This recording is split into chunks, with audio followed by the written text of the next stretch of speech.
And in most cases, they develop really good learning skills. In fact, we would make on average about 3 1/3 years of progress in any one given year, either in reading and or in math. These are not kids that were incapable of learning for the most part. Some of them had handicaps that made it more hard than that, but for the most part, and when you took all of them together on average, they were capable of learning more than 3 years of content or expectations in 1 year. Well, I couldn't quite figure out what was happening at the elementary and middle school levels that would lead them to those low outcomes. After doing that for about 12 years and loving every minute of it, I somewhat reluctantly made the choice to move into administration to see how we could maybe make a difference at other realms or in broader applications of this world of education. Became a special education administrator at a county level, working with 11 districts, and then after that with an individual district where I was a central office administrator in charge of all kinds of things like instruction and special ed and early childhood and grants and federal programs and legal issues and policy issues and all of the rest. But with all of that other stuff to deal with, the thing that I loved the most was developing really good early childhood and early elementary programs that gave kids what they needed as quickly as possible, as much as they needed until they were really developing good skills, taking a preventative approach rather than waiting until 4th or 5th or 6th grade and giving kids special ed labels. We started to jump in and try to proactively prevent kids falling into this path of early learning failure. Well, we lowered the number of kids that needed to go into special ed from about 14%, which was the state average, down to about 5.3%. Saving a lot of kids from going down the failure path. More importantly, helping a whole bunch of kids learn to love learning in ways that in this day and age are pretty darn important. Which brings me to this. I don't want just good test scores on the New York State tests, or the PARC, or the Smarter Balance, or the MEEP, or the Young Step, or all the different names that there are across the country these days. Test scores are such a small part of what a human child really represents, and the kinds of things that we test are such a limited picture of whether they're getting what they really need in our schools.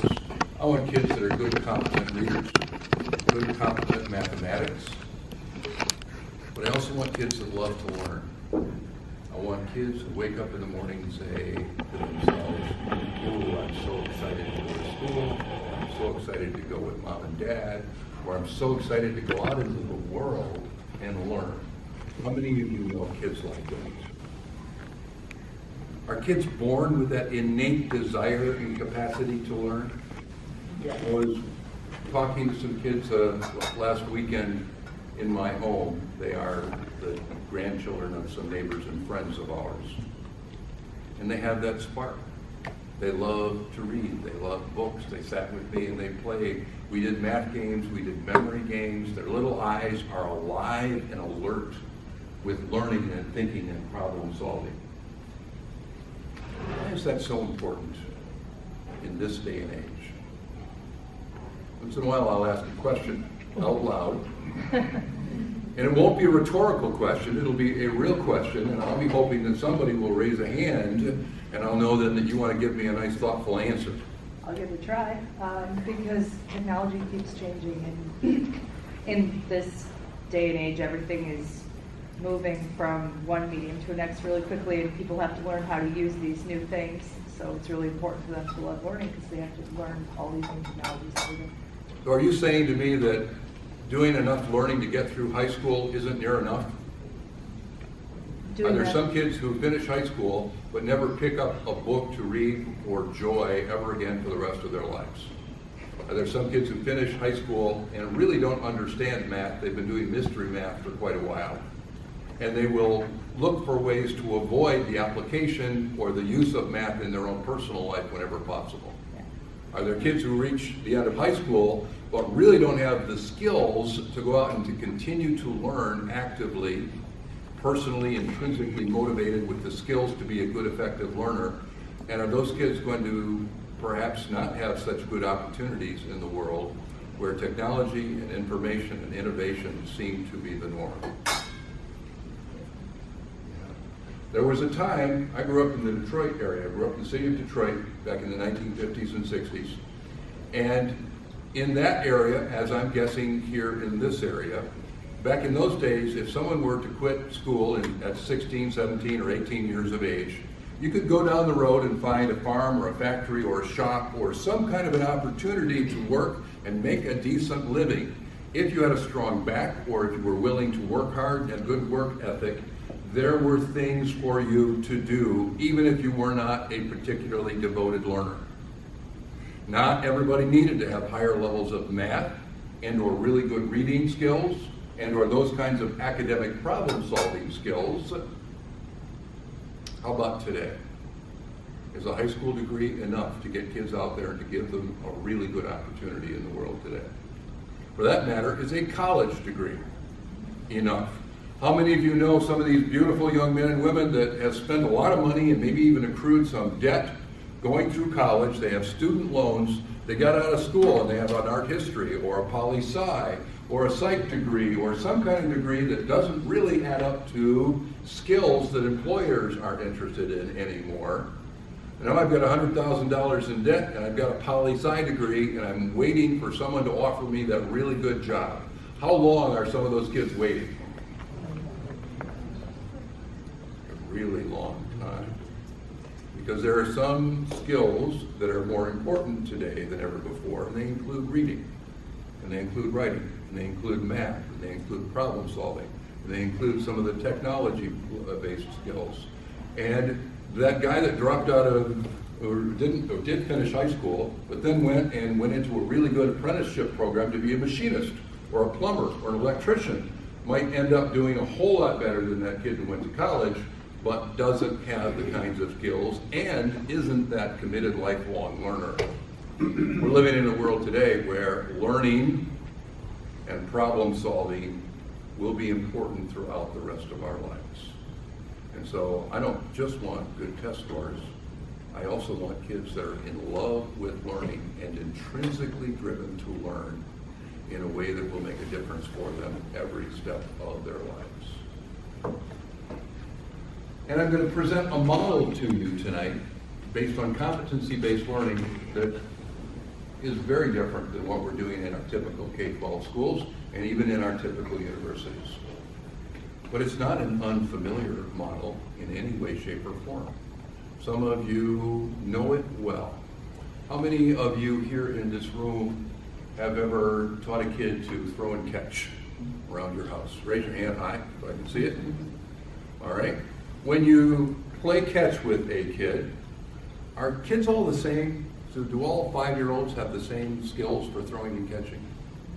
So let's imagine you got a couple of different kids here. Is it possible for one, I might have to be a little bit more cautious and instead of using a small ball or a bean bag, I might have to use a big soft playground ball because he's not yet developed the skills to catch that small ball or bean bag?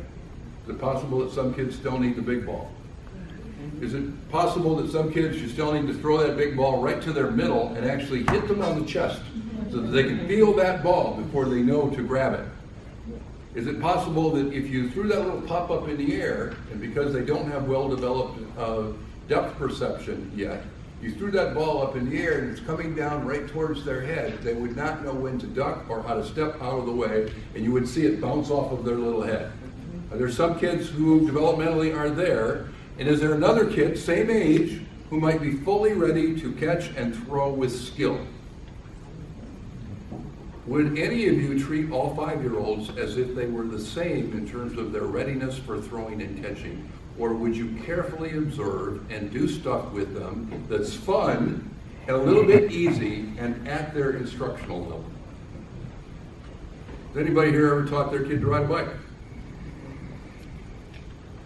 What if I gave you, or your grandson, your son, your daughter, a pacing guide for learning to ride a bike? It says this: at age 3, they're on the tricycle. At age 4, you put them on the little bicycle with training wheels. On their 5th birthday, you take that training wheels off, whether they're ready for it or not.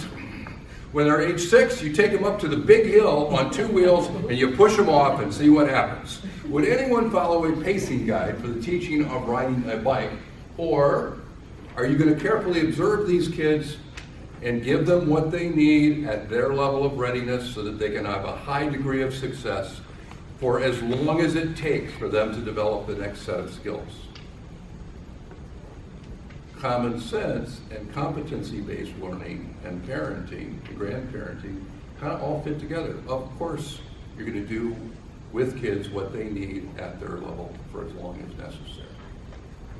How about some of the things that are out there in the world? Tomorrow morning early, I get on an airplane.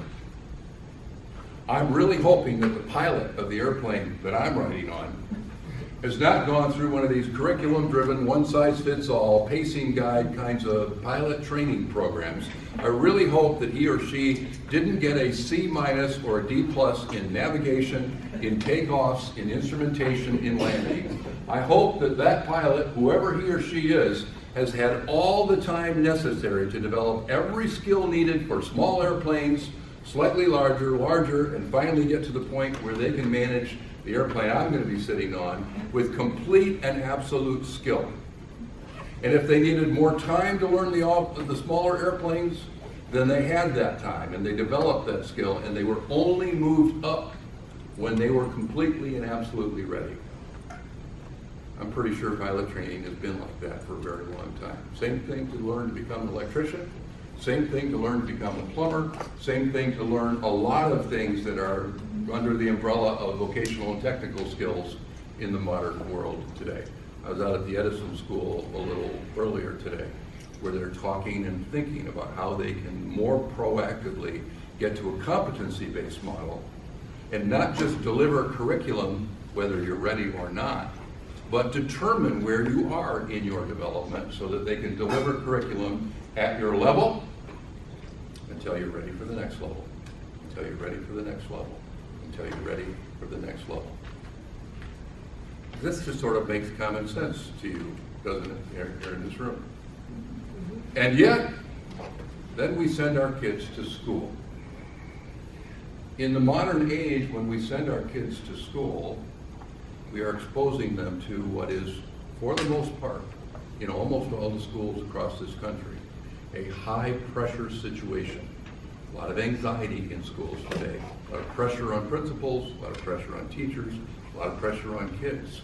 We have a whole great big long list of stuff that we're going to cover in every given grade. Some people call this the Common Core State Standards. If you go to Texas, they have a different list. If you go to some of the other states, they have variations on a theme. Whatever list of things you're going to cover, it's a long list. And then they buy a curriculum or a learning program of some kind, and they have some materials with which they intend to cover all of these things. Most of those programs, those curricula and or learning programs, they have a pacing guide attached to them. And on lesson 1, we're going to do this, then we're going to move to lesson 2, then we're going to do lesson 3. Then we're going to give a test and see where kids are. But it doesn't matter where they are, they're going to get a grade, but we're going to move the next day to lesson 4 and lesson 5 and lesson 6. And even your college programs are constructed around curricula that are delivered in some, here's all the stuff that we're going to do, hope you can keep up. In fact, we even define the kids who are highly successful students pretty much as the ones who can keep up and excel within our delivery of curriculum.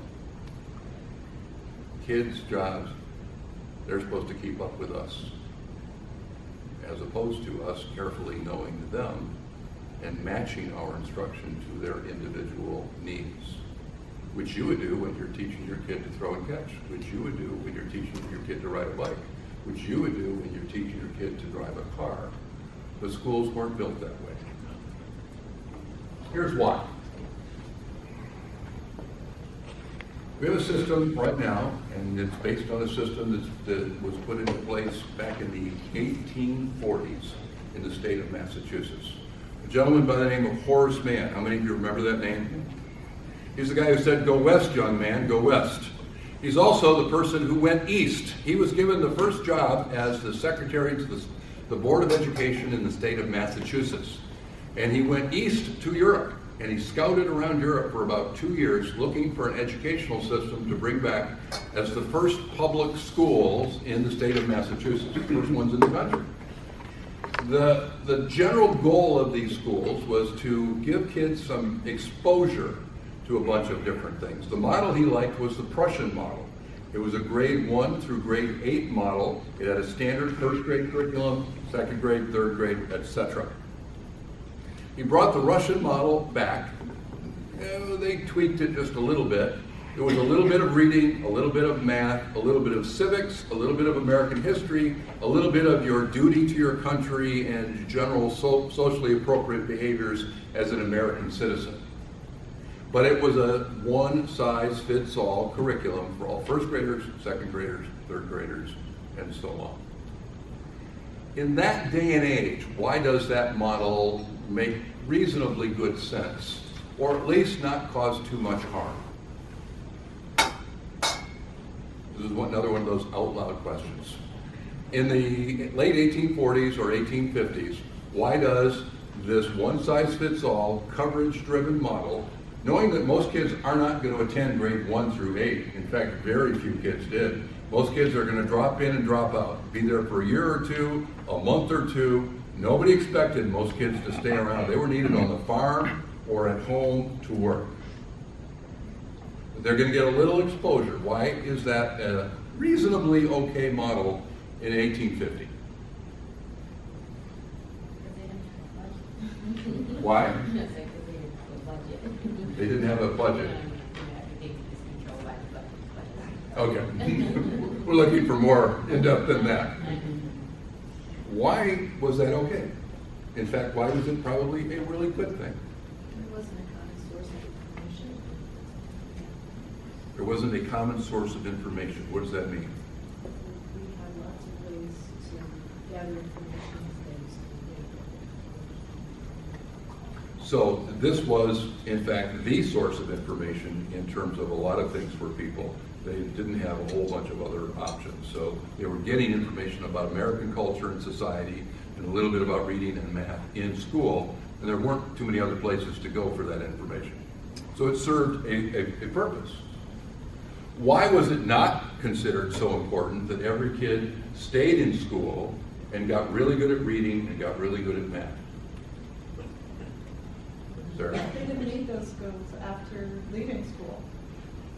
The majority of them would have been manual laborers, agriculture, shopkeepers, not a lot of highly advanced reading and analysis skills needed.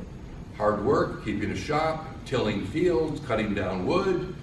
Think of the manual labor and the work ethic that it took to survive in the 1850s and 60s and 70s and 80s compared to today. There was a different world and different kinds of needs. The idea of being a high-level reader for the rest of your life, a high-level mathematician, was not a necessary precondition for earning a living. And now we live in the modern world. What do you think? With the same basic model, with the same curriculum-driven, pretty much everybody gets the curriculum at the same time in the same way model, we live in an incredibly different world than they did in 1850. A world in which I want my children, our 4 children, to love learning and be good, skilled learners for the rest of their lives, because things keep changing. New ideas, new information, new technology. They say 10 years from now, many of the jobs that will be available for some of you young men and women have not even been invented yet. You could not have learned the skills for those jobs yet because they have not even been invented.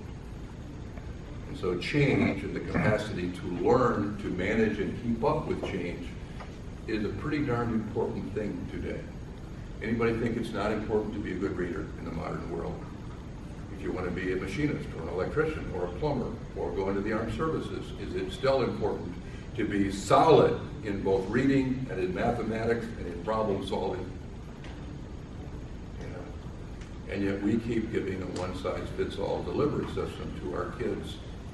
How is that going to work, I wonder? Let's just imagine.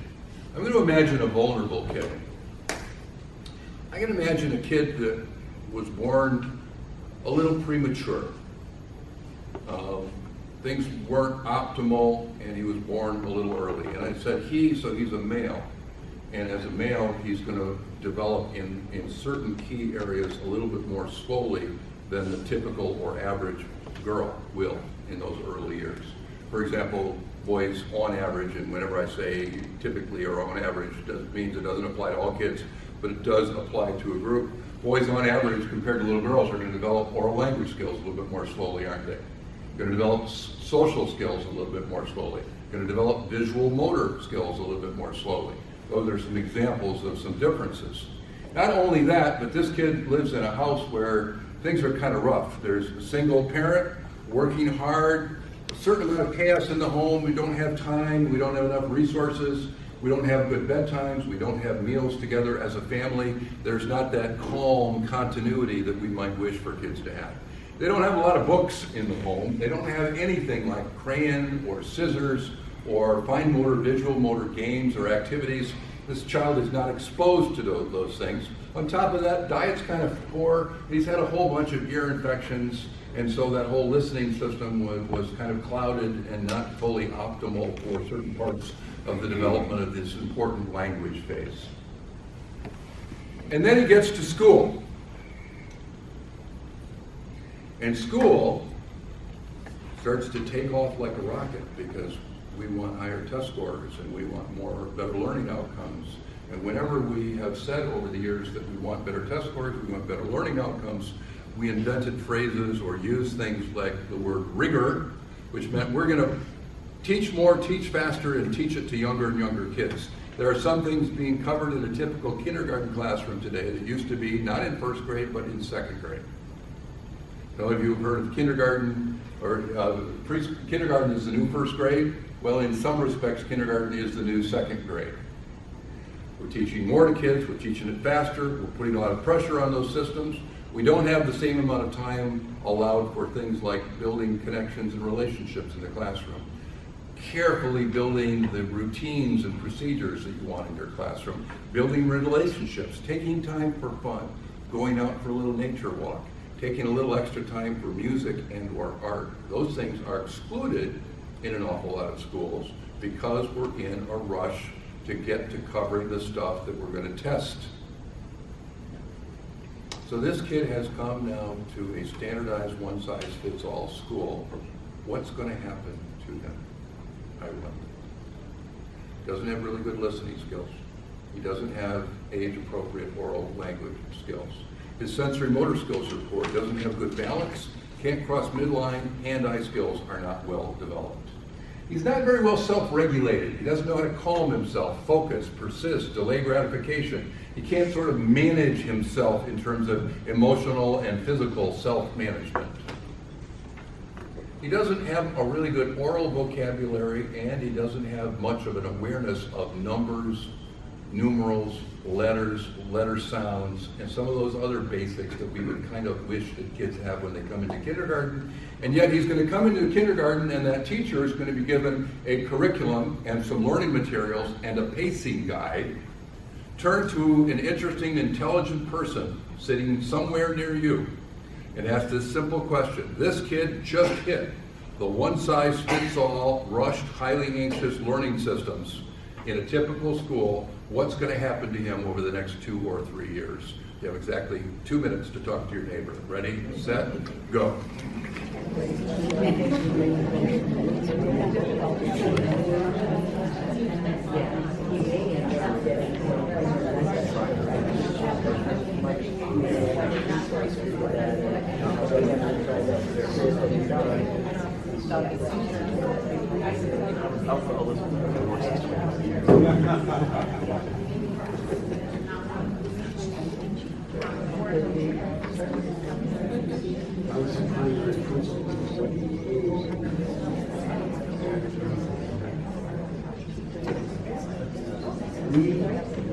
We may end up quiet, just not, very cooperative, defiant, just quiet. But then had been hearing that way. can go either way. They can be loud and argumentative with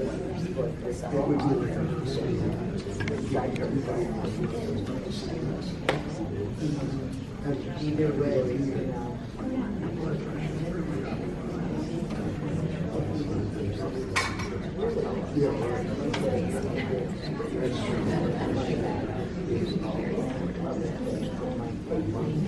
All right, now I'm going to pick your brains. What's happening to this boy in the first few years of school? Raise your hand and give me one thing that's happening. His self-esteem has gone down. Go ahead. So after a few years, he might have failed enough so that he's now eligible for special education. That's possible. What's happening to get him there? So if he was retained, there was a 300% probability that he would drop out. Okay, so possible retentions in the early years, meaning he's not learning adequately to move him along to the next grade. Possible frustration, possible disengagement, possible behavior problems in the classroom. All of that. What else? He might withdraw. He might be more withdrawn because he doesn't have good language skills. He might disengage from learning, but he might also disengage socially, as some kids do when they're in that situation. Mm-hmm. What else? Pardon me? He's going to have to take the test anyway. He's going to have to take the test anyways. Therefore, So, is that going to have any positive reinforcement for doing well? so that sense of success and the joy of learning in those early years, is it important to fall in love with learning in those early years? Yeah. Lacking that sense of joy and success, is it possible that this kid, by the time he gets to second or third grade, will already be afraid of and avoid math? It could be, yeah. How many of you have seen the look in a kid's eyes when they fall into fear and disengagement from a subject like math or reading? Isn't that a sad one? Is it possible that this child will not be reading at level, but the expectations for reading will be going up, and year by year they'll be giving him reading materials that are harder, more demanding, more challenging, not matching his levels of readiness? Is that going to cause additional frustration? At what point do kids just sort of shut down and stop trying to learn, and maybe even start acting up if they happen to be spirited or mischievous? Halfway through kindergarten, as she says, having correctly observed some kids when they're in this kind of a pressure cooker situation and they don't match up to it well. Does anybody think the definition of a successful student should be one who is able to keep up with the curriculum? Or should the curriculum be molded to meet the needs of kids so that way more children can fall in love with learning and get instruction at their level of readiness, and may even then be able to achieve full competency if we give them a little extra practice, a little extra time, a little extra exposure, until they reach those minimum levels in all of the different domains of early childhood that we know predict success for kids in the long run. Now I want to think about the poor teachers. The teachers are asked to work in a system in which they are given a long list of content expectations that is 2 or 3 times longer than what is typically given in the high-performing nations around the world. In American schools, we cover more, we cover it faster, and we cover it younger. The teachers have also been given, along with their learning program, some kind of a pacing guide with an incredible amount of pressure to keep up with that. In fact, they have to put some kind of reference in their lesson plan showing what they're going to cover on any given day. Not only that, they need to write those references up on the board so that any administrator or visitor coming into the classroom can look up on the board and know which content objectives are being covered on this given day, and to match and see whether you're actually doing that. On top of that, to add a little more pressure, some districts have district assessments and other standardized assessments that might be administered monthly, quarterly, bi-weekly. We are seeing districts spend incredible amounts of time and money on some kind of standardized assessment system that are designed to check to see whether the teacher is keeping kids up with the curriculum. Because of all of this time and pressure, an awful lot of really nice things that you and I might have loved when we were in those early grades is gone. The time for art, the time for play, the time for music, the time for centers, the time for doing those sweet things that help every kid feel safe and connected in the classroom. Teachers are experiencing more stress and more burnout than ever. And very often when teachers are stressed in the classroom, guess who notices and starts to share that stress? The babies, the children.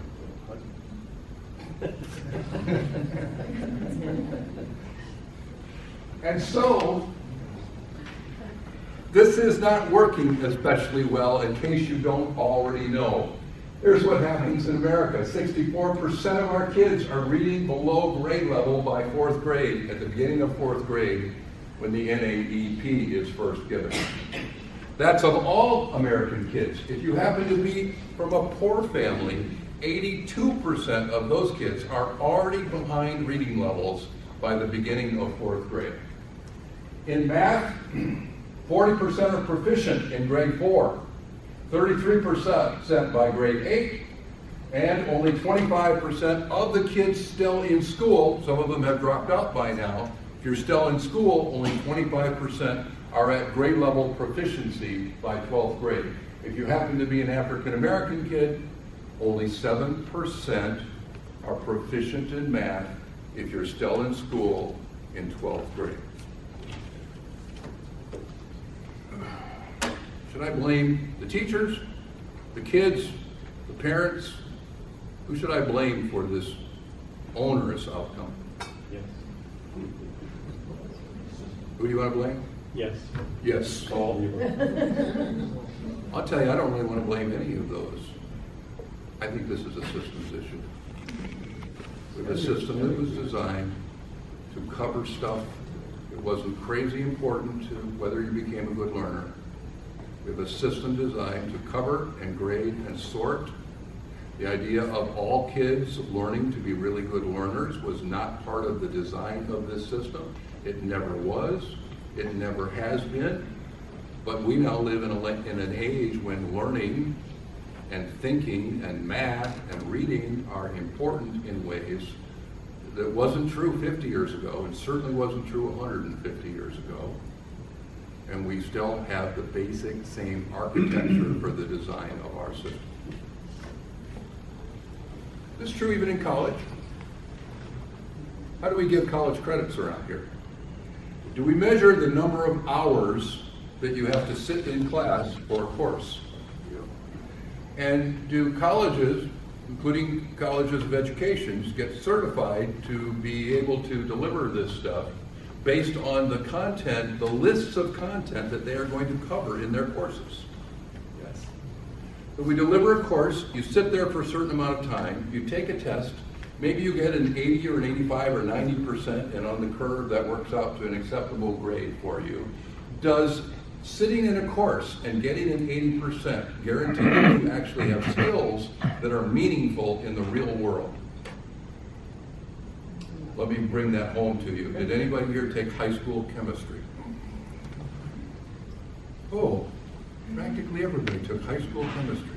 Is it possible that some of the people who spent hundreds of hours in high school chemistry took that class, memorized some formulas, memorized some facts, and managed to get through high school without any meaningful skills or knowledge that you have been able to apply in a practical, meaningful way in your own life?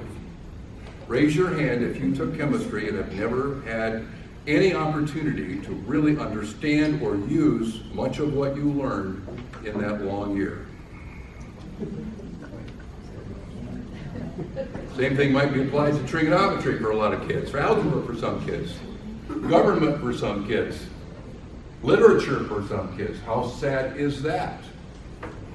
And so I see issues like this. American kids, if we look at us compared to kids in other nations right now, this study was done about a year ago, and it looked at this group of people that we call millennials. They are between 16 and 34 years of age as the study defines them. And they compared not just one grade level like the international testing usually does, 4th grade, 8th grade, 12th grade. Instead, it looked at this broad group of people from 16 to 34, and it tested them in literacy, numeracy, and a new category called problem solving. American kids, compared to the 22 other nations that participated, came in 16th in literacy out of 22, dead last in math and problem solving, tied with Spain and the Slovak Republic for dead last. These are the people who are going to be working, paying taxes, we hope, building the future in our country for the next few decades. According to this study, we don't stack up very well compared to the kids who are millennials in other nations around the world. From an economic perspective, should we be worrying about this? From a social perspective, should we worry about this?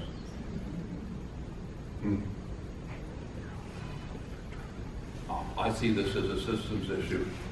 I don't believe it's kids that aren't trying. I don't believe it's teachers that are lazy. I don't believe it's parents that are purposely damaging their children. I believe that we have a system that was designed more than 150 years ago, and we've just amped it up a little bit. We've put it on steroids, but we haven't adapted it to become the kind of learning system that you would use if you were teaching your kid to ride a bike. That a pilot training system would use to make sure that they won't crash the airplane.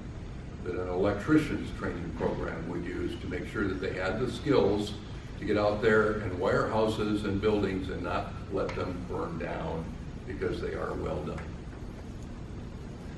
So we've got some choices to make. A competency-based learning system versus what we have now, a curriculum-driven learning system. It's a simple idea. Give kids what they need at their level for as long as necessary.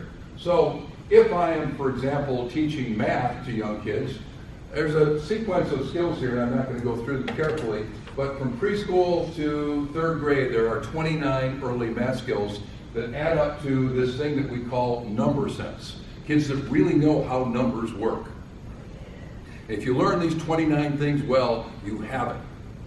If you don't learn these 29 things really well, you might have to memorize facts and formulas in math without really understanding why any of that works. That's called magic math. Hoping and praying that I can remember the right facts and the right formulas and apply them, but not really having a sense of why. Let me give you an example here. Are you willing to look at these 4 kindergarten skills, which are pretty darn simple? They're not a curriculum. This is not a whole math program. I want to do a whole bunch of cool stuff in math, but I want to make sure that every kid has these 4 things in math by the end of that kindergarten year if I possibly can. And I should be holding to the idea that I can get at least 90% of the kids who come to my classroom to know and have the ability to use these things well. Here they are. First one is, I can count to 100. How many of you have seen kids in early kindergarten try to count to 100? Have you seen them get lost in the teens? 10, 11, 12, 14, 18, 19, 36. Off and running, here we go. How many of you have seen what I call the 30s loop? For kids just learning to count, the 30s loop. That's those kids that are counting 28, 29, 30, 31, 32, 33, 34, 35, 36, 37, 38, 39, 30, 31, 32, 33, 34. I love watching stuff like that happen. It's not unusual in terms of development. Just being able to count and having the counting sequence down. That's number 1. Number 2 is one-to-one correspondence for counting. That means I can count stuff with accuracy. I can count steps. I can count waves. I can count chairs. I can count phones. I can count heads. I can count stuff. Stuff that I can see and feel and understand in some kind of a concrete, not abstract, on paper kind of a basis. Real accurate counting. I can count anything accurately up to 30. I can understand combinations all the way up to 10. For example, if I had a number line out here, I would say to a kid, take 5 steps forward. 1, 2, 3, 4, 5. Nice job. Now take 2 more steps forward. 1, 2. Where are you now? And they could either look down at their feet real quickly or understand that they are on a number line, they're at 7. I could say take 9 steps forward, take 3 steps back, and they would know where they are on the number line. I could do the same thing with manipulatives. I could take a 10 frame. I could say, show me 5. 1, 2, 3, 4, 5. Add 2 more. What do you have now? And they would know. Basic combinations just to 10. Last but not least, recognizes number groups without counting. How many, sir? 4. You said that rather quickly. I didn't see you go 1, 2, 3, 4. You didn't reach out to touch my fingers. You didn't even have to nod your head. You just looked at that and you said 4. If I showed you a die or a domino or a paper plate with an organized presentation, could you say 6, 7, 4, 3, 2, and instantly recognize just as quickly as you do a word or a letter or a numeral? That's a 4. Does anybody in this room think that we couldn't get 90% of our kids to understand these 4 skills and know how to easily and quickly use them in multiple contexts if we stayed focused on these things? Does anybody here in this room think we couldn't get this done? Then why aren't we? I might ask. I asked the director of the math programs in the district earlier today, showed him all the 29 early skills. I asked him to estimate. He, I think, overestimated. I said, how many of the kids sitting through kindergarten, first grade, second grade, and third grade have all of these 29 skills at a solid proficient level? And he estimated 20 to 30%. He's probably overestimating. He should hope that it was 20 or 30%. It's probably not. They've been sitting in math classes for 180 hours a year times 1, 2, 3, 4 years, lots of time. But they have not fully developed these skills. Why? Because they have a curriculum and they have a pacing guide. And on day 1, I do this lesson. And then whether you learned it or not, I move to this lesson. Then whether you learned it or not, I move to this lesson. And that doesn't add up to solid proficiency in the things that are necessary to predict that you're going to be able to be successful moving forward. I love working with parents around math sometimes because parents always understand this. They say, yes, we could throw, we could catch, we could play games, we could do this, we could do that. I've even got a book that has about 8, 9, 10, 11, 12 different ways to teach every one of these skills. Yeah, we could do that, and kids would deeply understand it for the rest of their lives. Uh-oh, the problem here is this. This group of kids over here, they learned it in a week or so. They're quick and they're ready, and they came from those nurturing home environments, and they were neurologically intact, and they were well nourished. They've got it all going. They learned my stuff with the curriculum. And then I have you 3. You didn't come quite as ready to keep up with the curriculum, and you started falling behind. And I didn't have any opportunity within the structure of my teaching system. I didn't have any opportunity to go back and give you more time doing the things that you still needed to learn. Instead, we moved forward. 7% proficiency among African American kids who still are in school in 12th grade across the United States of America. Is there something really wrong with that? Do those kids not deserve competency? And if they needed a little extra time to learn to do civetizing or combinations or any of these other early skills, couldn't we have found the time and the way to do that, I wonder? These 29 skills add up to kids who are predictably ready to be good math learners for life.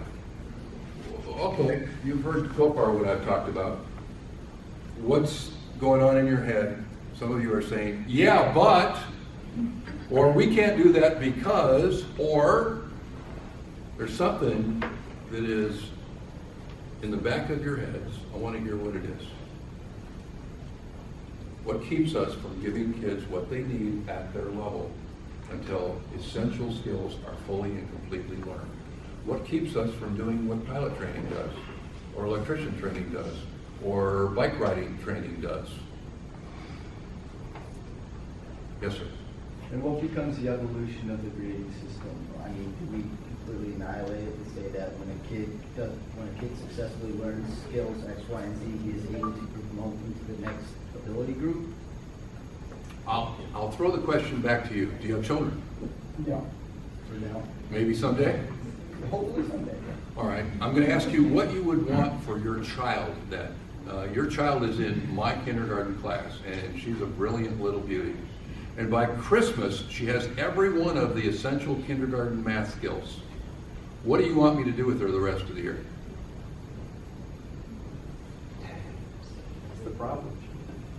The ability range in kindergarten are kids who are, 3 years old developmentally, and kids who come in already learning 6th grade math. What do you know? That's exactly correct. And what is the teacher under pressure to do?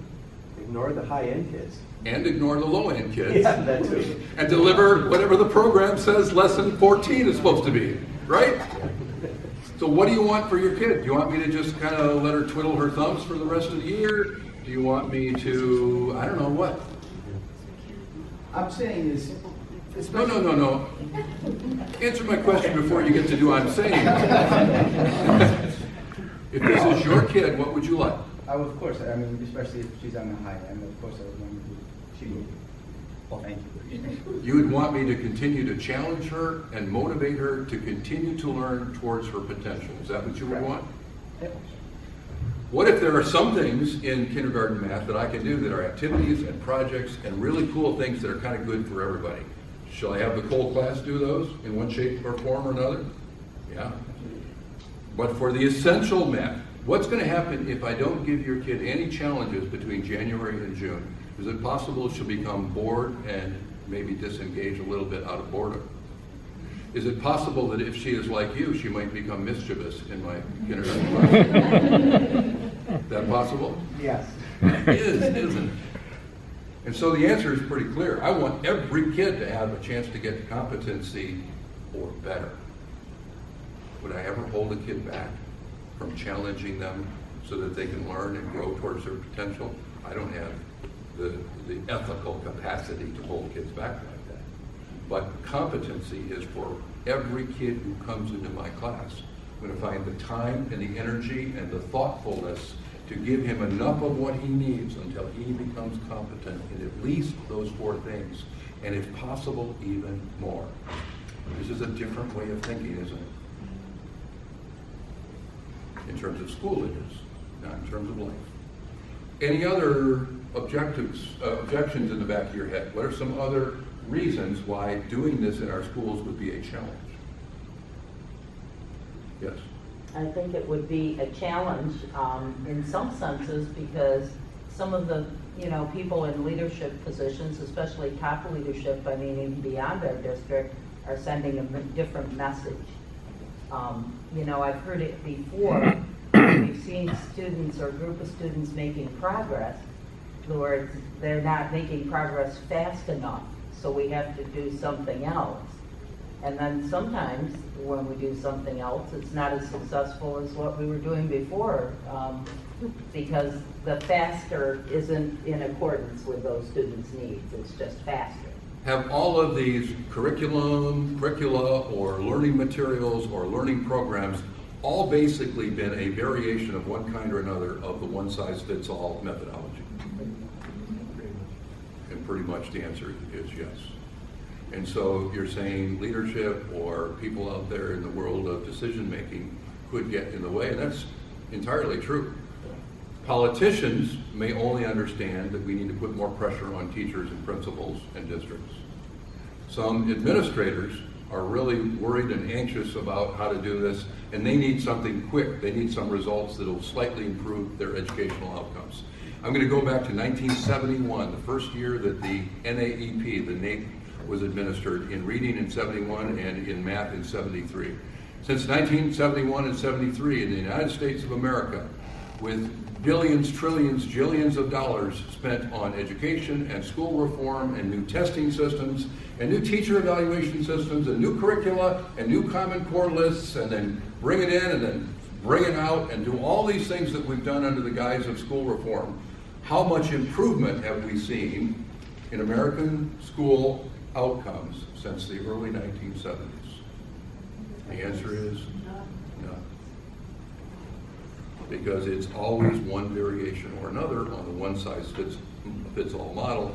We've made the one size a little bigger and a little scarier. We put it on steroids, but it's still the one-size-fits-all delivery system, and it hasn't added up to 1 ounce of improvement over all that period of time, while the rest of the world is managing to find ways to improve.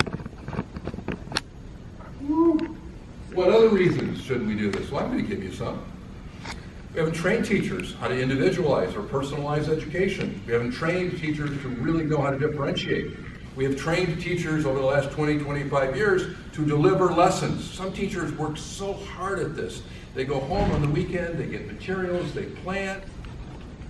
Early grade teachers aren't respected. Pardon me? Early grade teachers are not respected. Oh, bless you, sir. There are 2 places where competency-based learning is starting to take off. One is in early childhood education. It's a small beginning, and almost all of those sites are related to the work that I've done around the country and in other places in the world. A whole lot of competency-based learning is starting to happen at the high school level and to some degree at the college level, but not too far from here in New Hampshire and Maine, for example, they have a competency-based structure which has completely taken the place of the old high school graduation requirements. Don't tell me you took this many courses and got a C- or better. Don't tell me that anymore. Now we have established a competency framework. You have to have these competencies, this knowledge and or these skills, and be able to show that you have them, then you graduate from high school. They thought maybe that would make high school harder for kids, but in fact it has significantly improved their graduation rates, because the kids in New Hampshire, where they first started to do this, clearly understood what was expected for the very first time and got a little bit more motivated, and they have increased their graduation rates by 20-25%. Now they're one of the best in the nation. They used to be one of the worst in the nation before they started this initiative. So there are cool things going on in the world. In Australia, all of vocational and technical education is competency-based. That's starting to happen a lot in this country. In Tulsa, Oklahoma, they have an initiative that I think is kind of cool with a couple of big employers in the city. They have some things related to the kinds of job skills that these employers want for future employees. They're working with the community college and with the high school technical center. And we're going to try to employ more of our own kids in these companies. And so we're going to establish a clear competency framework, and then we're going to create a chain, a backwards chain of the skills that you need to get to the point where you are employable, the kind of employee for which we're going to pay you a pretty darn good salary. You're going to get some good money here. If you have these skills, we will hire you, and you're going to have a good job for a while. There are more of those kinds of initiatives going on around the country as well. Employers understand this. In the new world, employers in areas, sectors like our technology sector, innovation, entrepreneurial companies around this country, around the world, don't even care whether you have a degree sometimes anymore. They want to know, do you have the skills? A degree might be nice, but don't come here, don't work here, you can't be here unless you have the skills. Competency matters more than ever in the world today. We don't have a K-12 learning system, or in many colleges, a college learning system that aligns with the idea of competency. I would like to see competency structures in the early childhood years. It's easy because I know exactly what needs to be in it. And I can help show people how to do that. We can establish that foundation for at least 90% of our kids. But I would love to see complex competency structures, so that maybe around age 12 or 13 or 14, I'll have a conversation with you and your son and or daughter about what they want to do in this world. What are the things that you really like to learn? And we're going to have a competency stream that goes over here towards art and music, one that goes over here towards science, one that goes over here towards languages, one that goes over here in another direction.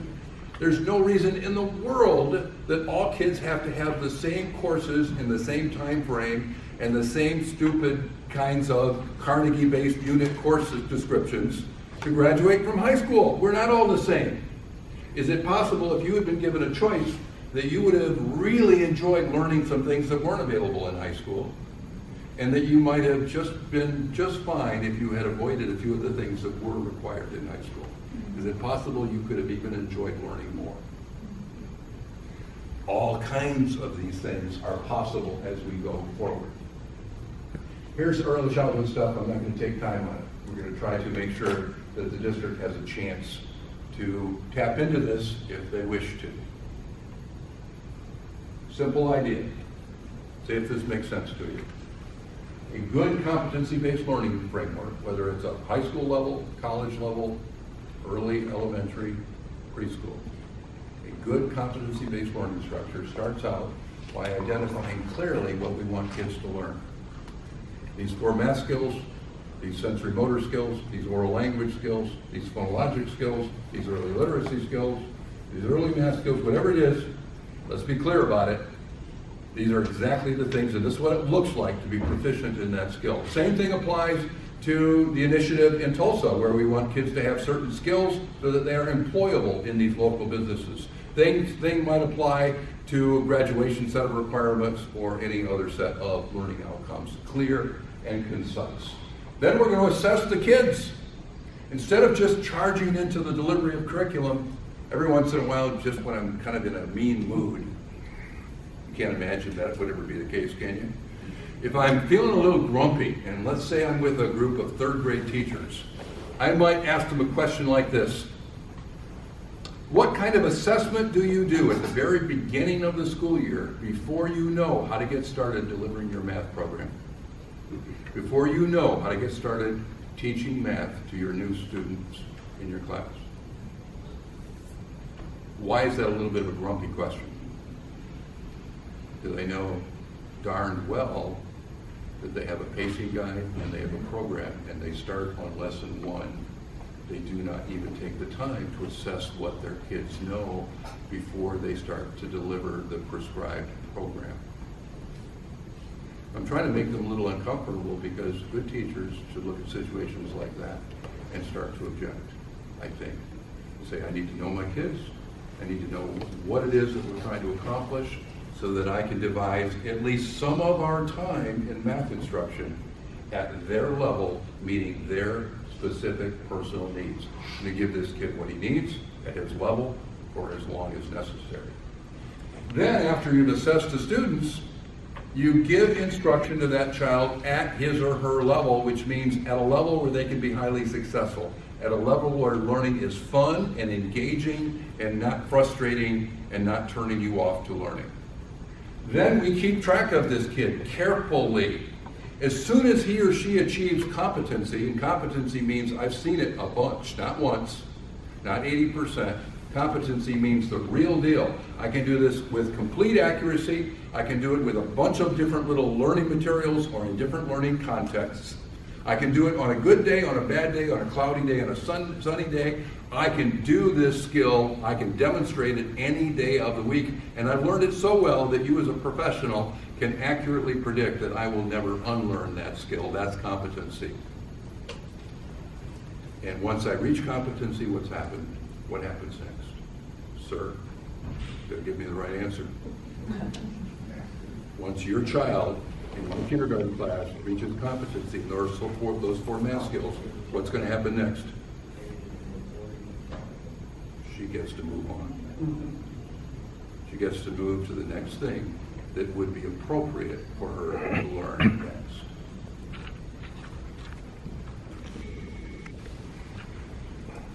next. If we did this in Rochester, or all around this world, or all across North America, or all across the world, would our economic future be more stable? Would our social future be more stable? Would our kids have a greater chance to live the kinds of lives that we would want for them? Would our neighbors' kids have that same chance as well?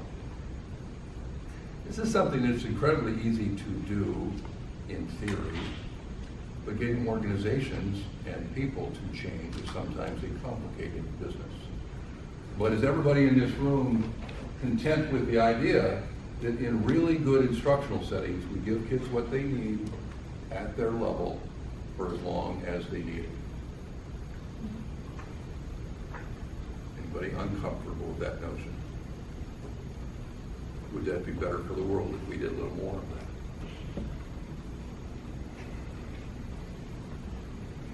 I've got books. I'm going to give a couple of books away. I've got some kids' books, and I just brought one along. We're going to do questions in just a minute, but I want to give books away first, if I don't forget, which I sometimes do. Does anybody here in this room teach 4 or 5 or 6-year-old children? I see 2 over here. We can pass those back. I see 1 here and 1 back there. Would you pass those back? Does anybody here in this room have a 4 or a 5 or a 6-year-old child? I see 3 hands. Did you already get one back there? Is somebody trying to double dip on me? No. Let me pass those back. Does anybody have on this side of the room a 4 or a 5 or 6-year-old child? And now I think I only have 2 left. So we won't. Is there one coming your way? Well, then I need to pass one your way. And why is your hand up here, young lady?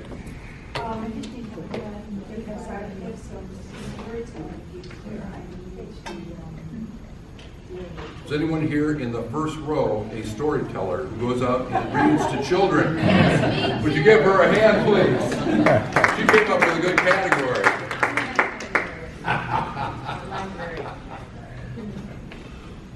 If the learning outcomes are important, and there's never been a time in human history when learning outcomes were more important, but in any aspect of learning that we identify as being crucial, we got to think about the basic structure of how we deliver instruction and create learning opportunities for our kids. My wife and I, we have 4 kids. We have Rebecca, who is 30 years old, and she's out in Seattle learning to become a doctor of naturopathic medicine. Took her a little while to figure out her path, but boy, does she love what she's doing now. This kid loves to learn as much as anyone I've ever seen on the face of the planet. Oh, I feel good about that. Then there's my wild dog boy, 26-year-old Matthew, and he works out in the technology world in California, and isn't that a strange place? The young men and women in that technology sector are aggressive learners. They want to learn so that they can make stuff better. They want to do things that no one else has ever done before. They collaborate in teams, and they are anxious not to learn to be patted on the back. They want you to tell them what you could do better, what they could do better, how to make something stronger, quicker, faster, more applicable. Don't tell them that they just got a C+ or a B-. They don't give a rip. They want skills so that they can make stuff in the real world. Then I have my Alicia Rose. She is teaching English over in Istanbul. I was really worried about her. She couldn't get home at Christmas. She had a visa mess because the visa system over there is swamped with immigrants and such. And because I missed her so badly, I took 8 days off from my schedule and just stopped going places and went over to spend 8 days with my beautiful Alicia. That was nice. And then my baby Molly, she's over in France. She's been taking 2 semesters of school in Rouen, just north of Paris, and she'll be coming home in a couple of weeks. But I don't think I can wait that long because on Wednesday I'm going to go over and see her. Why do I mention them? This is a world of incredible opportunity. There's never been more new ideas, more opportunity for technology innovation, educational innovation, medical innovation. There's so much cool stuff that we know in our learning and could use to make this world a better place. There's never been a time of greater opportunity in this universe for the kids who are good learners. For the kids who have solid learning skills, who love to learn, who know how to regulate and manage themselves emotionally and physically. They have self-regulation skills. If I'm self-regulated, if I have solid learning skills, and if I love to learn, this is a crazy, cool world. If, however, I don't know how to self-regulate, no one has taught me, I don't have solid learning skills because the one-size-fits-all curriculum didn't get me there. And because I struggled, I don't really love to learn. In fact, I avoid and distance myself from learning. For those kids, it's not going to be that world of opportunity. My question to you is, should we create that kind of world of opportunity for at least 90% of the kids in Rochester? Could we? Yes. Will we? Time will tell. Questions, comments, thoughts, challenges, questions about research, any of that good stuff that I love so much. So we're going to have, if you have a question, if you would write it down, and then we'll have the Nazareth students, if you wouldn't mind, raise your card, we'll pick it up and bring it to the front for Bob to address. Thank you. All right, having scoured the room, let's just ask people to give me a hand if you have a thought, comment, or a question that's not in paper form. Thank you. How would you raise enough money to add teachers to classrooms to help all educational difficulty levels? Something close to that. Well, let me put it to you a different way. We start with what we have. I would personally give resources to the early childhood years to make sure that every single kid got off to this solid start.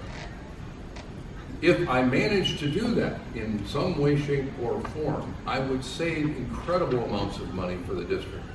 You could cut in half or more your special education rates. You could cut your need to retain kids, and you could cut a whole bunch of other kinds of related expenses for tutoring and discipline and other kinds of things. There are incredible cost savings to doing this, more than there are expenditures. There would perhaps be a need for training and for reasonable class size and or support structures in the schools, but getting started is not extraordinarily expensive, and it more than pays for itself in a hurry. In the district where I was a central office administrator, we did this as a prevention of special ed initiative, but we generalized it to all kids, taught teachers how to do this carefully in the first few years, and we reduced the special ed numbers so that we were saving more than $8 million per year just in that category. That meant a lot more money available for other things that could be used to improve education for everybody. My preference would be those monies would go to anything that would improve learning for kids, maybe not for the new football stadium or what other kind of things that sometimes we spend money on. That's just my personal preference. Another question. Is it any more difficult for teachers to organize and manage a competency-based classroom versus a curriculum-driven classroom? The answer is yes. I have to keep track of where kids are on a weekly basis so that I can plan instruction, so that at least part of my math time, at least part of my reading time, at least part of my instructional time is given to meeting the needs of specific kids. There will be more small groups, there might be more centers, there might be a couple of other helping or support people coming into my classroom. This is more complicated in some respects than just delivering my lesson one day, lesson the next day, lesson the next day. But it's also a whole lot more satisfying.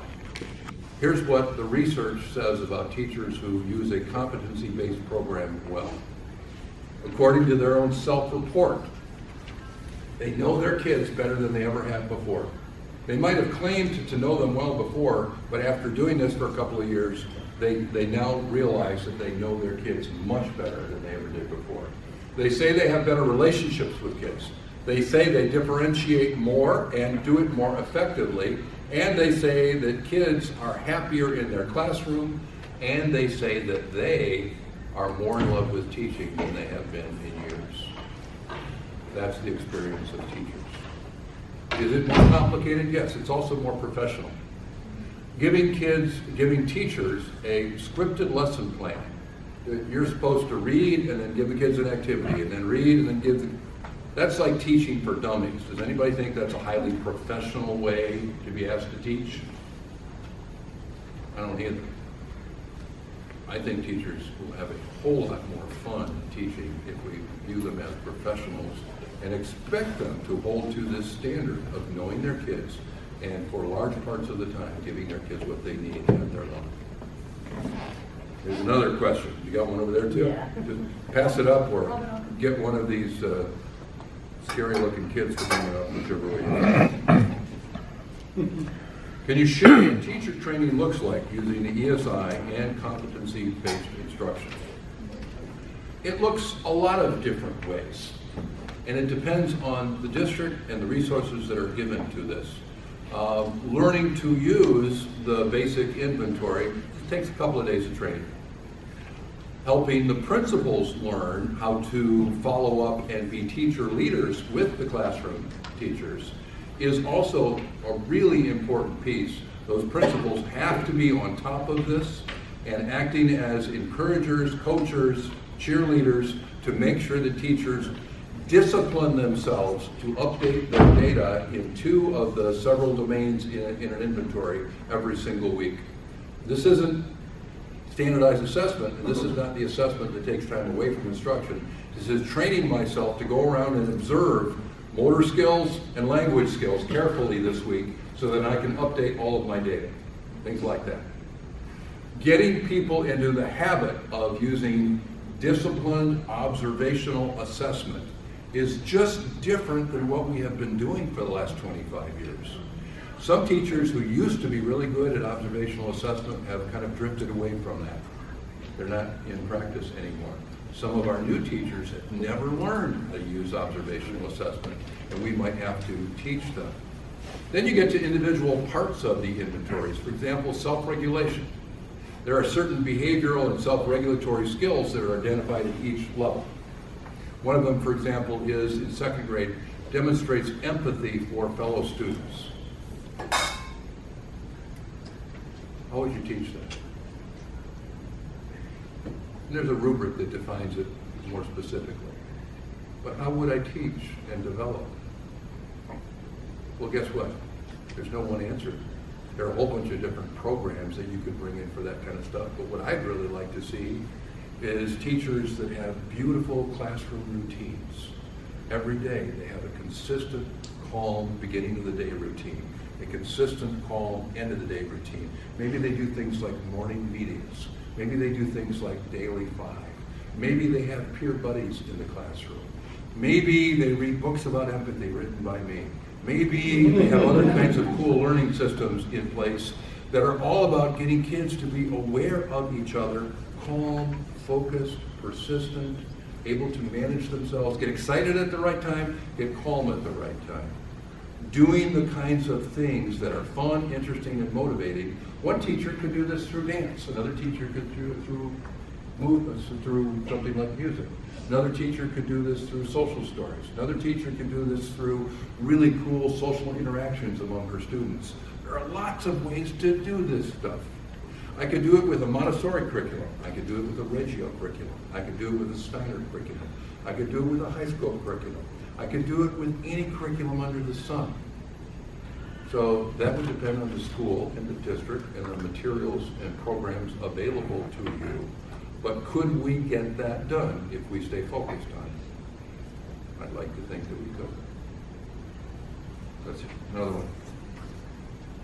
How did the districts that have implemented competency-based learning overcome or deal with the pressures of state systems that promote coverage of curricula at the expense of ensuring competency? Yeah. Well, that's a very I just want to know, articulate how question. did they manage to, pull this off? Because were they given a dispensation that, a 1 year to be able to implement, or? I was out at the school that you referenced in my introduction today, about Morenci, or? 2 weeks ago in Morenci. And they've only been doing this for 2 years now. Their teachers have felt pressured and kind of beaten up and treated as if they were stupid for a long time. Now they're trying to change that. One of the fears that the teachers have is, we need better test scores. You're telling us not to cover as much, not to go racing through curriculum, not to disguise covering a whole lot of stuff and call it rigor. You're saying instead that I should take my time, be really clear about the learning outcomes, give kids what they need. Some people interpret that as going slower.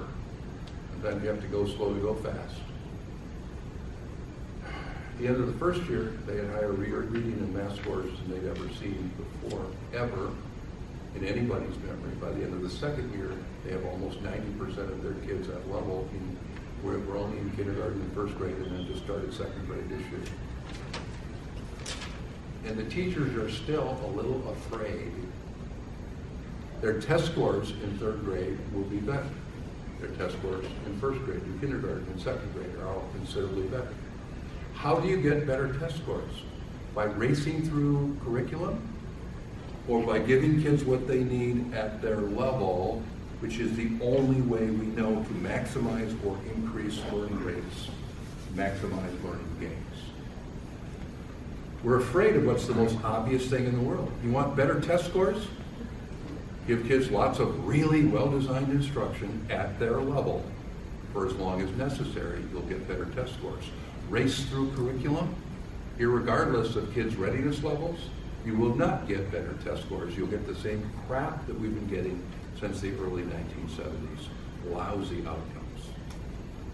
And I But we're am in afraid of agreement change. with that. I just know that when teachers, we have to review them in the schools every Yes. year, and that, it makes them very anxious. What would it take for me to come into a school or district and convince people covering a little bit more content isn't going to get you those better test scores?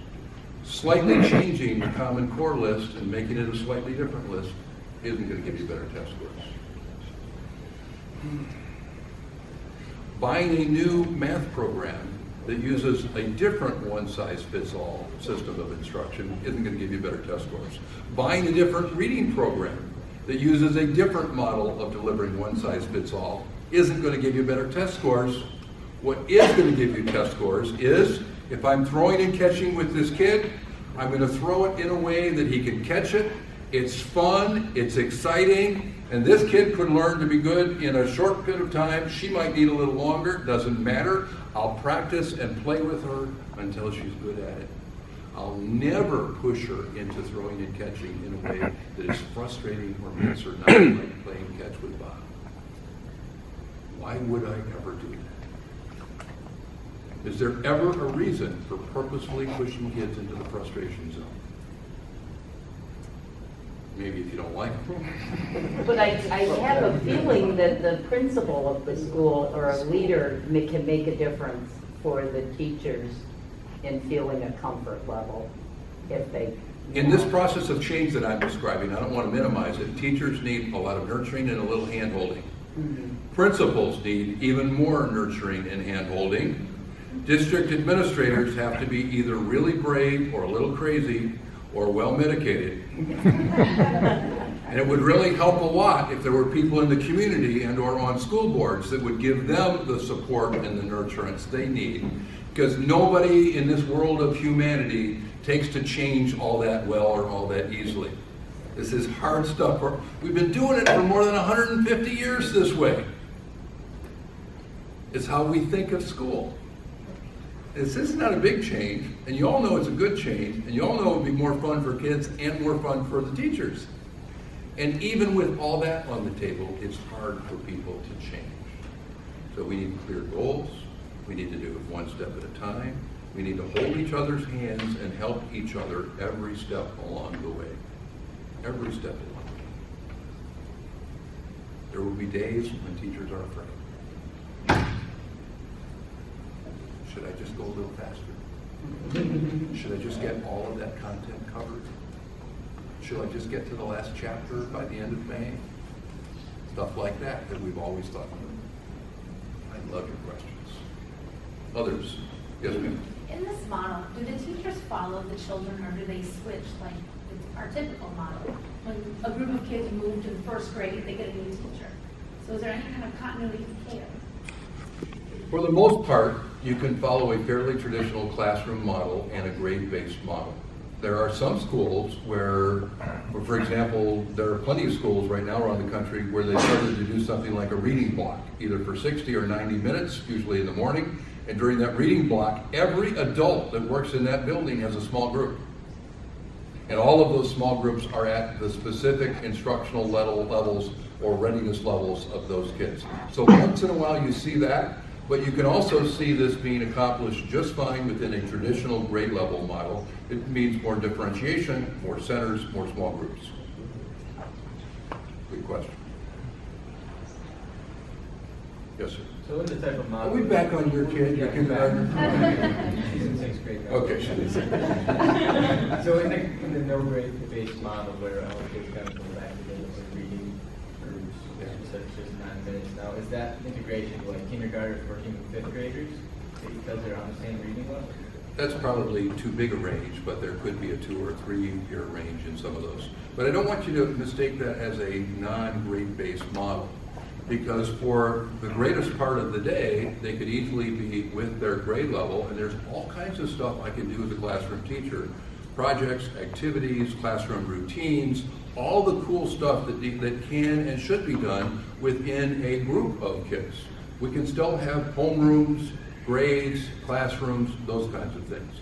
You could, if you wanted to, have a reading block, or you could differentiate within your classroom, or you could share differentiation with your favorite friend next door who is also a first grade teacher. There's a lot of different ways you could get this thing done. There's no one way to do it. But the outcome is the part that's non-negotiable, how you get to that outcome. So, you don't have a kid yet, but let's imagine you want your kid to learn to dance. Is there only one way to learn to dance? There are probably a bunch of different ways to do that. You want your kid to be good at music. Is there only one way to get good at music? Or are there probably lots of ways to get good? Okay.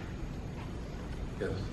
In the current RTI model that we're using in our district, the administrator is insisting that the students be taught at the grade level, whether they're reading at that grade level or not. And, I mean, it goes against everything that I believe in, but I'm being almost forced to put grade level material in front of them because they will eventually learn it, according to the administrator. Let me just take a moment.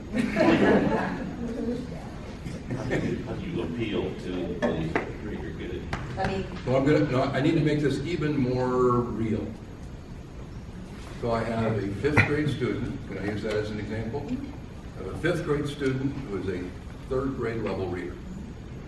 For whatever reason, comes from the background without a lot of language skills, moved schools a whole lot, had an illness for a while, whatever it might be, is a third grade level reader who is chronologically a fifth grader. Now someone is telling me I should be working with him using fifth grade level reading material.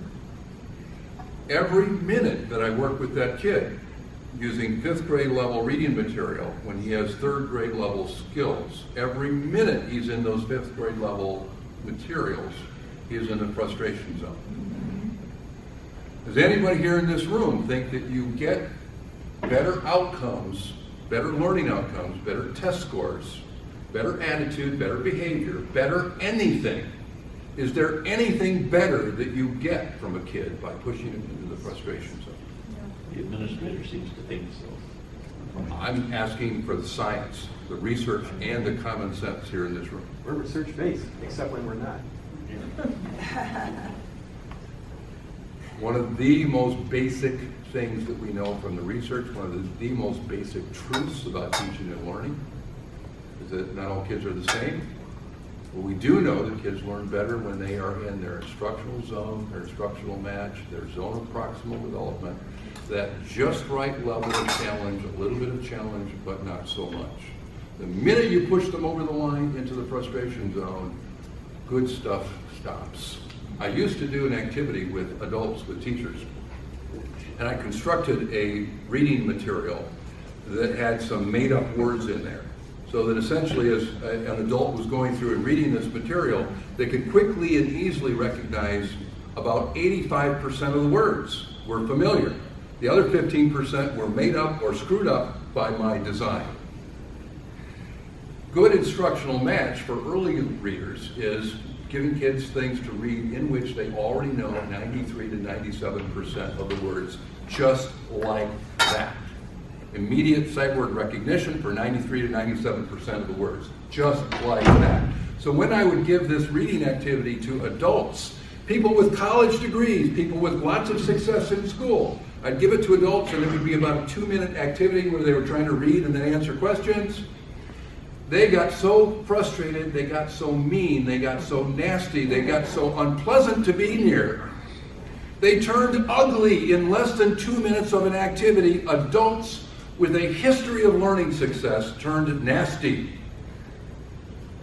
I've stopped doing that activity because it took me a long time to get them back to being sweet. A long time to let their brain go back into that calm state where learning happens at an optimal level. That 2-minute activity was enough to completely screw up my opportunity to work with them for a little while. Is there ever a reason to do that? There are some recent federal and state advisories. They say things like this. You have a 5th grade kid in special education.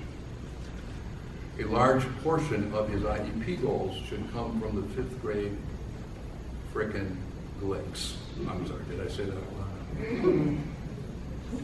We should make this kid learn 5th grade Glick material because that's his chronology. Well, what if this kid has a 72 IQ?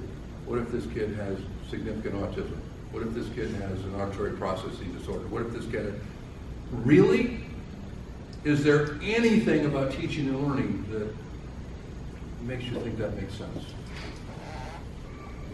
Well, then I hold to the research and good practice, and every good researcher or theoretician that's ever been known on the face of this planet that would say frustration zone does not get better results.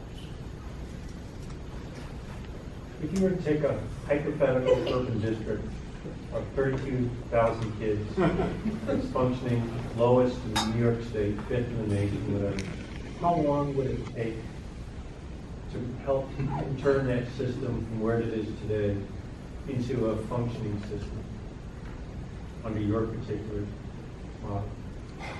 There's questions. And then we'll hold you to it, but that's all right. The first thing I do in choosing whether to accept to work with a district and or a school is look at the question of leadership. In Rochester, if I were to create a pilot project here, I would want the district leadership to find the 3, 4, 5, 6, 7, 8 best groups of teacher leaders and principal leaders. People that are open to learning, people that have a culture in their school where they're nice to each other. A school culture where they are respectful towards each other. And where they are open to learning. And with those people, I could have really good results in 2 years, and we could have the whole darn thing done in 4. The whole darn thing in the whole district? No. Preschool or kindergarten through 3rd grade, wherever we are. We could have all of that in place in all of those grades by 4 years of help and support. I don't want to work with those angry, disrespectful, dysfunctional schools because they will find ways to undermine anything that you try to do. So creating the culture that allows for learning and the culture that allows for respectful change are a necessary precondition for being able to do this work. I don't know the answer to your question because I don't know how much work needs to be done to be able to establish that respectful adult culture first. The stuff I teach is simple. Sometimes teachers come up to me and they say, Bob, everything you say is just so simple and so common sense. Yeah. Doing it isn't always simple. Talking about it in theory or even in application, talking about it is relatively simple and straightforward. But getting humans to change and getting human systems to change can sometimes be complicated. So with your best and your brightest, we could do a heck of a good job in 4 years. With the other groups, there would need to be attention to creating that respectful adult culture as a precondition for being able to be successful. If I can follow. One of the things Sarah and I were talking about earlier today, and a couple of us, is that if you start getting competency, you almost put targets on either the school or the person or whatever. It can be a high achieving student in high school, or it can be a particular principal. And what you're talking, how do you keep the system from targeting those competent? Have you found techniques, have you found things? Because you're talking about support, are there other things besides providing just ongoing support and holding? It's a really interesting question, and usually one that people don't ask out loud. Is there a tendency sometimes among people to tear others down who are starting to exceed the norms? Yes. Absolutely. Yeah, can happen. Here's the antidote to that. In a school where I have a bunch of adults who love each other and take care of each other and are helping, at least in this school, for this to happen, those people are enough of a team and a support group to help each other, and they can stand up to some of the criticism that might come from the outside. This will only happen if there's also district leadership. But are there people who will try to peck at you and or bring you down when you start to exceed norms? Absolutely. So you need some district leadership and or community leadership, and you need a team of people in that building who are all helping and supporting each other. We can take a little criticism if I know that my buddies aren't going to undermine me and the district leadership isn't going to undermine me, that I'm willing to keep my neck stuck out there for a while. And then there's some of us that are just ornery. Is anyone here besides me ever just ornery? Look at those pretty young kids that are just college students. No, they're not ornery yet. Well, some of you will be. Is there any way, any time, anywhere that somebody's going to say to me, Bob, deliver that curriculum whether they're ready or not? Throw that ball. I've got your kid. He's 5. My pacing guide says that for your 6-year-old, I'm going to take a hard ball, not that little soft push ball we used to use before. I'm going to take a hard ball at 30 feet and I'm going to throw it at her full speed. Is anybody going to make me do that when I'm throwing and catching, when I'm teaching math, when I'm teaching reading, when I'm teaching anything that I value and love? Is there any way a person is going to make me do something that I know could harm a child? But then I'm rusty. Teachers union. Sir. There's been a shakeup of the Board of Regents the last 6 months here in New York, and a new chancellor at the top who's very different from the previous chancellor. A little louder, please. Okay, we have a new chancellor in the state of New York who one day, shortly after she was appointed, said, "Oh, I'm fine for opting out," and then maybe the governor's office got through it. That was never more so. But in any event, you got some new blood. What are the 2 or 3 things, policy action items, that would hold the attention of some attention deficit disorder folks at the top that you could convey? You must know these people, because I do too. And a lot of them do have that disorder. I got there. That's good. Yeah, the answer is data and results. If you have a good program, and you're using competency, you're going to get better reading scores, better math scores, better state test scores. And for those kind of purposes, there are 2 things that matter. One is data, and the other is money. We can save money if we do this. We can save a lot of money. We can get better test scores if we do this. We can improve them incredibly. At the levels of proficiency that Rochester City School Districts are producing right now, you could incredibly improve those outcomes on any kind of test that might come along in the future. So money talks, and in this day and age, test scores and data related to test scores talks. So that's the best I got. I have a question. Yes. We know you are the face of the Early Learning Foundation. Right. Who else do you have in your army? Do you have an army? Are there more than you? Like, we're a big district. Who do you send? I'm a small army. Sometimes I feel like I'm way out there, except for this.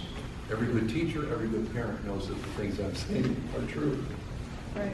I don't have to go far. I talked to a guy a couple of plane trips ago who is a wonderful, bright engineer at the University of Michigan in charge of all kinds of fancy programs, and he owns 200 or 300 patents.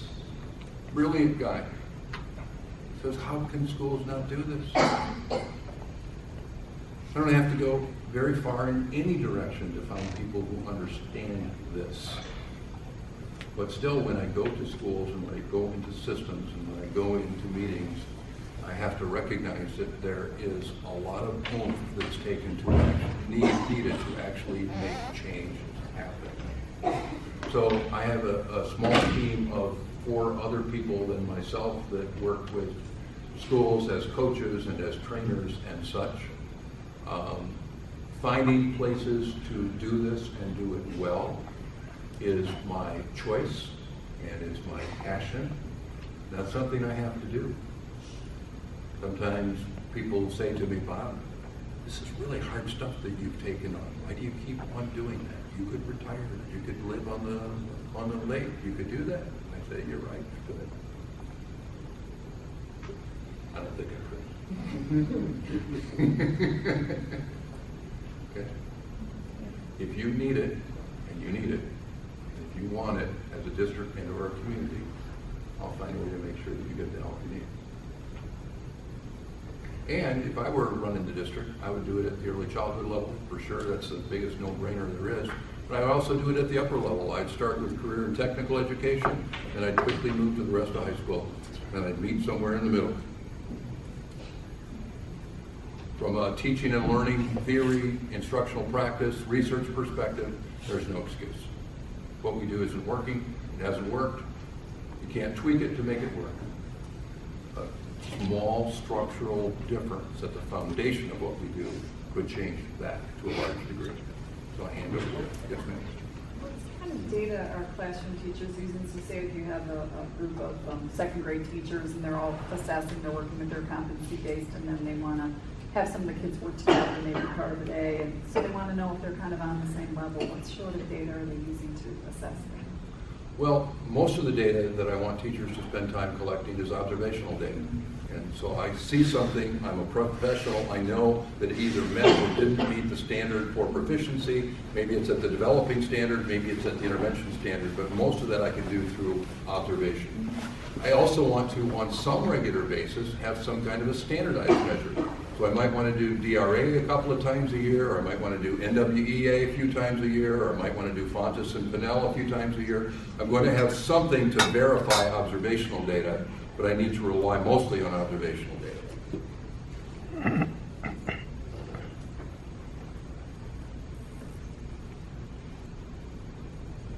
I have one more question. There. Many in the audience may not know that you have this emphasis on the physical development and the social and emotional. Can you talk a little bit more about the connection between those and learning? I'd love to. Teachers, when they're using the essential skill inventory, sometimes look at this, and although they already knew it, suddenly they know it at a deeper level. So I'll put it to you. If I have several kids in my first grade classroom who have horrible self-regulation skills, they're not good at calming themselves down, they can't stay focused, they don't persist, they easily give up, they don't know how to delay gratification, they want everything that they want right now. They get loud at the wrong times, they don't follow classroom rules and procedures, they're generally disruptive, and mostly they just don't know how to manage themselves. Even when they're trying, they're not managing themselves. Will those kids have a harder time learning to read? Will everybody have a harder time learning to read? Self-regulation is a really strong indicator. In fact, it is the best indicator of all the tests that are out there of which kids are going to be successful learning and in life. Then you get to things like basic sensory motor skills. There are certain basic sensory motor systems that are correlated with kids that are going to be ready to learn to read. Things like balance. Do you know the relationship between balance in the vestibular system and the development of all of the auditory processes, including all the phonologic skills, sound discrimination, sound patterns, word recognition, all the rest of the stuff that goes along with good oral vocabulary. Balance, bilateral motor skills. Bilateral motor skills, being able to cross midline, integrate the two sides of the body, is the strong indicator and a precursor in terms of development for getting really good at organizing the two sides of the motor cortex, precede the organization of the two sides of the ocular cortex. In other words, for kids to have comfortable close-up vision, you want them to have cross-lateral, bilateral motor skills. You don't have to be an Olympic gymnast, but you need to be able to do this, and you need to be able to skip, and you need to be able to integrate one side of the body with the other, because that precedes the development of real good, comfortable near-point vision. Things like that are so darn simple and fun, and you have to let them. So here's this kid, him. He's smart, but he's squirrely. He can't self-regulate. And his motor skills are horrible, and his oral language skills are poor. Am I willing to take the time to work on his oral language, his sensory motor, and his self-regulation skills? Mhm. What, shouldn't the family do that? Come on, this is one of those cool questions. Fight me on this one. Shouldn't the family just do that? He's shown up in my classroom, he's squirrely. He doesn't self-regulate, doesn't have good motor skills, doesn't have... Is it my job to work on this? And the answer is the minute he walks through my door, yes. Will I try to get the parents on board? Yes, I will.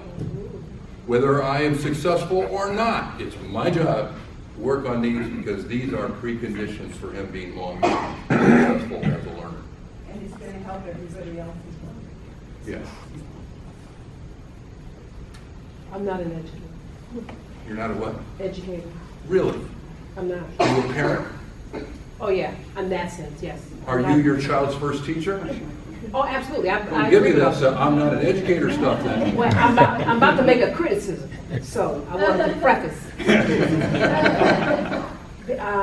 Because I think that there are some who are in the classroom who don't think that that's their job I agree. and won't do that. Yes.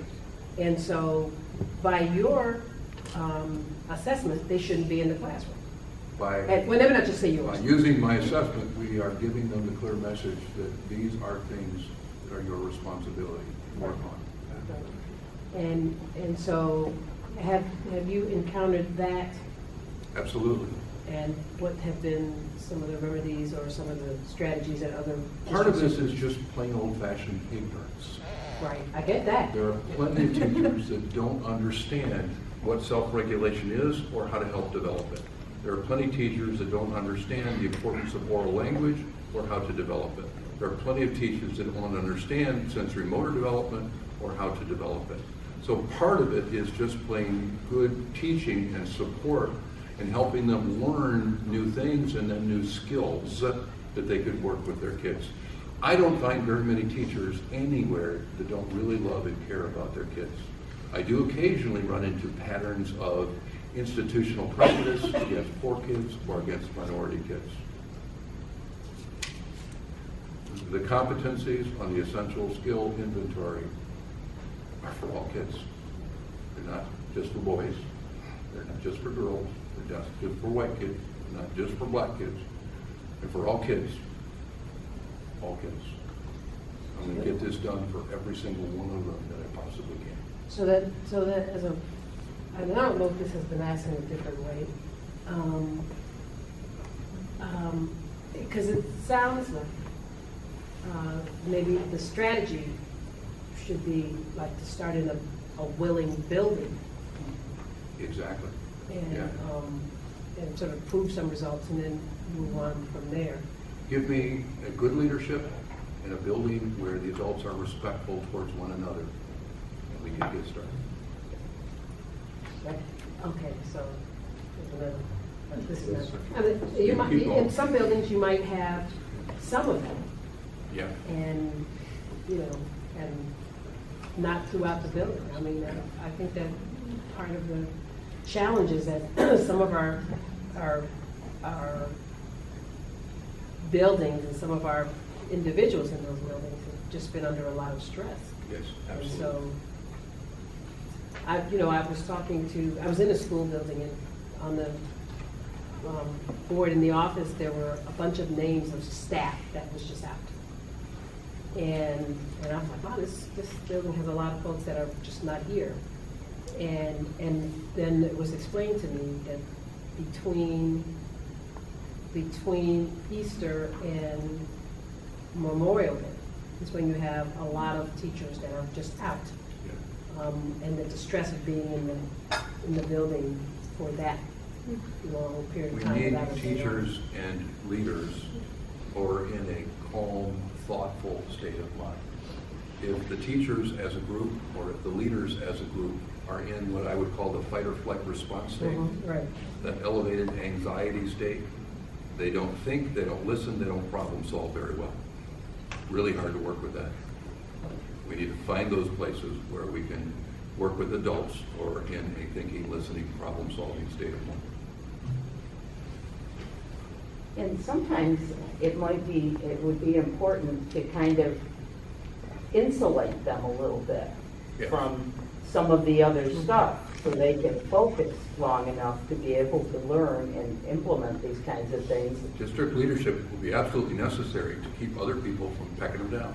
Yeah, and not only that, but just the other demands Go ahead. of the constant things, Well, you I'll give know. you a couple of examples to support what you're saying. Right now, we have way too much content we are telling teachers to cover. I have to be able to deliver a clear message. Anytime you need to choose between competency and coverage, you choose competency. Never just cover stuff that isn't leading towards these kids being able to achieve the competencies that we've defined for each grade. And then there's another piece, and that is assessment. Sometimes we are using way too much time and money and effort and energy doing assessment that isn't useful from a formative perspective and doesn't add up to any good outcomes. We need to minimize that as much as possible. Take all that stuff away so that we can focus on creating that wonderful classroom and then making sure that we're teaching at kids' levels, at least for the essential stuff. Remember, there's still stuff you can just cover. There's still projects and activities you can just do for everybody. Fun, cool, make it good. But for the essential instruction, you need to not screw kids up, so we're going to give it to them at their level, not at the frustration level. I'm interested in attrition or retention of teachers comparatively in these different models, so the competency model versus the curriculum-based. No, I don't have good data on that. There isn't an established base yet to say that. And generally, we can say that teachers love their jobs more in a competency-based model.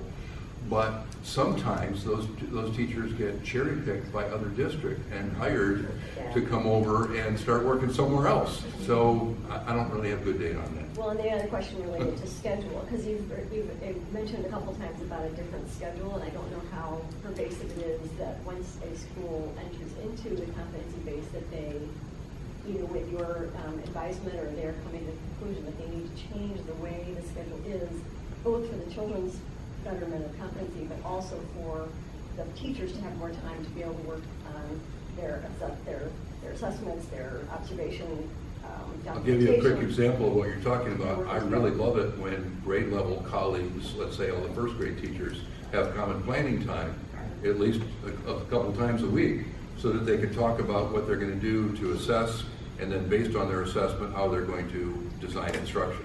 It's really nice to have that collaboration time. Doing this all alone is much harder. I think we could take one more question.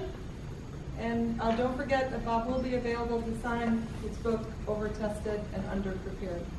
Is there one more question tonight? Yes, ma'am. I have a whole lot of stuff, so I don't know. I'm a retired teacher, and I talk to kids all over the place, and it seems like 90% of them don't like school. I have papers on self-esteem that I pass out to teens. I just talk to teens all over the place. I would like to speak in schools on self-esteem. I'm having trouble getting into the Penfield schools with it. My passion is to help young people be happy with who they are and have self-esteem. We talked about the children, they're more hyper nowadays. When I started teaching, a boy got a red crayon stuck up his nose. He waited till it was his turn to tell me. He became a doctor, but a foot doctor, not a nose doctor. But, and I had a problem kid. The second year I taught, he wasn't a problem kid the way they are now. So I think with kids, they're not as calm as they used to be. They're addicted to their cell phones and all that. They don't have the focus. It's harder for them to focus? So I think this is the question. Yeah. Is it fair to say that kids are arriving at school with some developmental delays greater than what we have typically seen in the past? Are kids coming less ready for school? Many of you who are educators are already.